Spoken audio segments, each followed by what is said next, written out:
எங்கேயும் வெளியிலலாம் ஊர் சுத்த போல, நம்ம டான்ஸ் கிளாஸ் தான் போகிறோம். வேலண்டைன்ஸ் டே அன்றைக்கி நான் அந்த ஹாப்பியான மூமெண்ட்ஸ் உங்கள்கிட்ட ஷேர் பண்ணிக்கிறேன். போன உடனே வேலை கிளாஸை பெருக்க விட்டாங்க. ஹவுஸ் கீப்பிங் அக்கா வரல. அப்புறம் அடுத்த வேலை பிள்ளைக்கு சோறு விட்றது. இதெல்லாம் தான் என்னோடய ஹாப்பியான மூமெண்ட்ஸ் அப்படின்னு நினச்சிட்டு இருந்தேன். ஆனால் அதுக்கப்புறம் டோட்டலாக மாறிடுச்சு. Wait and watch.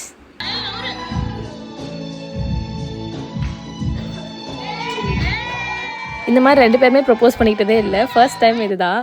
இதுக்கு முன்னாடி எல்லாருமே கிஃப்ட்ஸ் எல்லோரும் ஷேர் பண்ணிக்கிட்டோம். அதை ஒரு வீடியோவாக நான் போட்டிருக்கேன், செக் பண்ணி பாருங்கள்.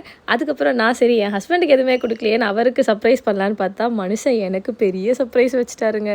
ஒரே வீடியோவில் போட்டு டம்ப் பண்ண முடியல. நான் ரீல்ஸில் ஷேர் பண்ணியிருக்கேன், என் ப்ரொஃபைல் செக் பண்ணி பாருங்கள். முன்னெல்லாம் இந்த வேலண்டைன்ஸ் டே செலிப்ரேட் பண்ணுறவங்களாம் பார்த்தா கிரிஞ்சுன்னு சொல்லுவேன். பட் இந்த டைம் எனக்கே அது கொஞ்சம் ஹாப்பியாக தான் ஃபீல் ஆச்சு. நல்லா தாங்க இருக்குது, ட்ரை பண்ணி பாருங்கள். முக்கியமாக இந்த டேவை எனக்கு ஸ்பெஷல் ஆக்கி கொடுத்தது இந்த பர்டிகுலர் அவுட்ஃபிட் தான். நான் லாஸ்ட்டு போட்ட வீடியோக்கே செம்ம ரெஸ்பான்ஸ், நிறைய டிஎம்ஸ் வந்துருந்துச்சு. அந்த பேஜ் டேக் பண்ணுங்கன்னு சொல்லிட்டு நான் கண்டிப்பாக அந்த பேஜ் டேக் பண்ணுறேன், செக் பண்ணி பாருங்கள். உங்களுக்கு பிடிச்ச மாதிரி அவுட்ஃபிட்டை கஸ்டமைஸ் பண்ணி அழகாக வாங்கிக்கலாம். எனக்கு அந்த டே ஃபுல்லாக கம்ஃபர்டபுளாகவும் வியர் பண்ணுறதுக்கு ஈஸியாகவும் இருந்துச்சு. கண்டிப்பாக லாஸ்ட் ரீல் செக் பண்ணுங்கள். அப்படியே நம்ம பேஜை ஃபாலோ பண்ணிவிட்டு போயிட்டு வாங்க. வரட்டா? கவிதைகளா